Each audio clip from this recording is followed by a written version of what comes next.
in the test that.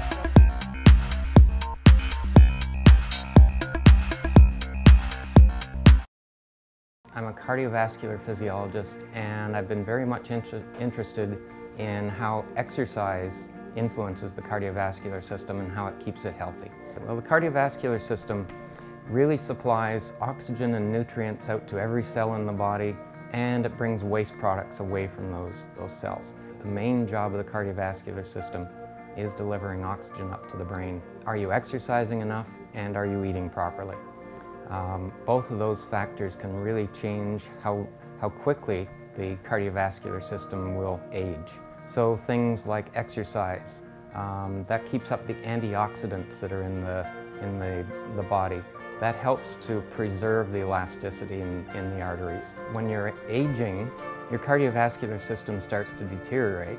And if you're in space and not exercising, your cardiovascular system also deteriorates. We think what's happening with space flight is that because you are so inactive most of the day, it's like an accelerated aging process.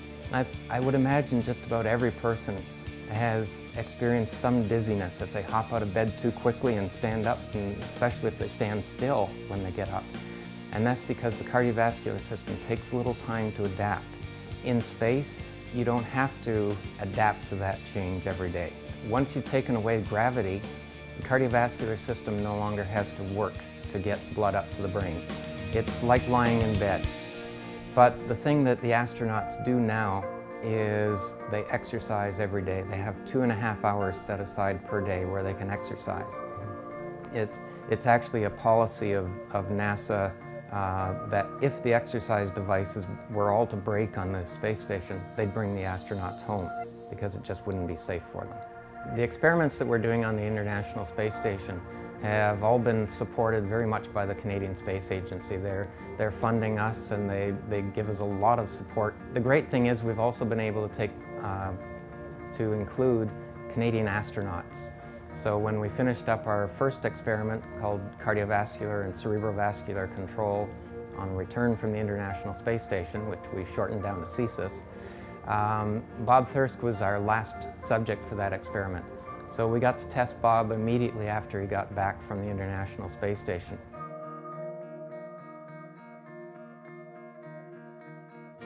We have another experiment that we're doing right now. It's called Vascular, and one of our last subjects for it is going to be Chris Hadfield when he launches in December of 2012.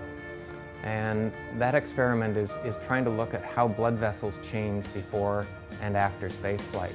And one of the interesting things we're finding so far is that the astronauts are getting stiffer arteries. And Chris is also going to be the first subject for our new experiment, which is called BP Reg, or blood pressure regulation. And what we've done is we've developed a method of actually getting blood pressure to change in space as if we have someone standing up on Earth.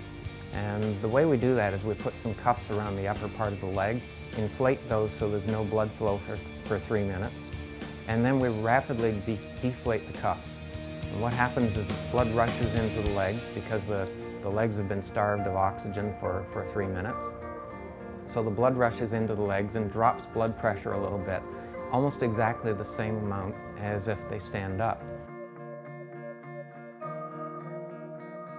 Kinesiology is a science, so the students really have to be prepared for a good science course, and they've got to be definitely prepared for looking at how multiple systems can interact and influence the overall function of the body.